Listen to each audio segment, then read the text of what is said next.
മാധു ഈ ഉരുട്ടി കളിക്കുന്ന ചക്ക ഉണ്ടല്ല, ഇതും കൊണ്ട് നമുക്ക് കുറച്ച് ദൂരം ഓടാൻ കിട്ടാ. അതിനുള്ള പണിയാണ് ഇപ്പൊ ഞാൻ എടുത്തുകൊണ്ട് നിൽക്കണതേ. വണ്ടി അപ്പുറത്തെ കണ്ടത്തിലായതുകൊണ്ട് അവിടെ കൊണ്ടുപോയി ചക്ക ചാക്കിലാക്കി വണ്ടിയിൽ വെച്ചാണ്ട് കെട്ടി റെഡി ആക്കിയിട്ടുണ്ട്. ചക്കയൊക്കെ റെഡി ആയ സ്ഥിതിക്ക് ഇനി സെറ്റ് ആവേണ്ടത് ഞാനാണ്. എന്നാൽ പിന്നെ അതിനൊരു കുറവും വേണ്ട. അങ്ങനെ വണ്ടി എടുത്ത് പടച്ച് ഒരു 10-70 കിലോമീറ്ററാണ് പോകാനുള്ളത്. ഉച്ചയ്ക്ക് ശേഷം ഇറങ്ങിയത്, ചൂടല്ലേ. താനൂരും കടന്ന് ചമ്രോട്ടും കടന്ന് നമ്മൾ വെളിയങ്കോട് എത്തി.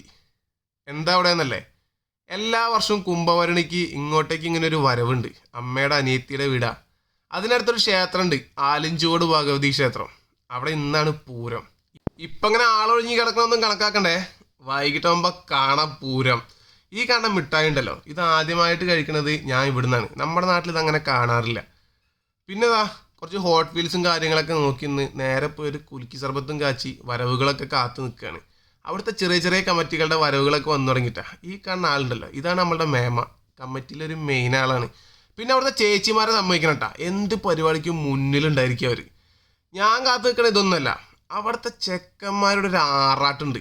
അവരിപ്രാവശ്യം എന്ത് ഐറ്റം കൊണ്ടാണ് വരാൻ പോകണമെന്നുള്ളതാണ് ഞാൻ കാത്തുക്കണേ. ഇതിൻ്റെ കണക്കൂട്ടിലൊരു തെറ്റിച്ചില്ലട്ടാ.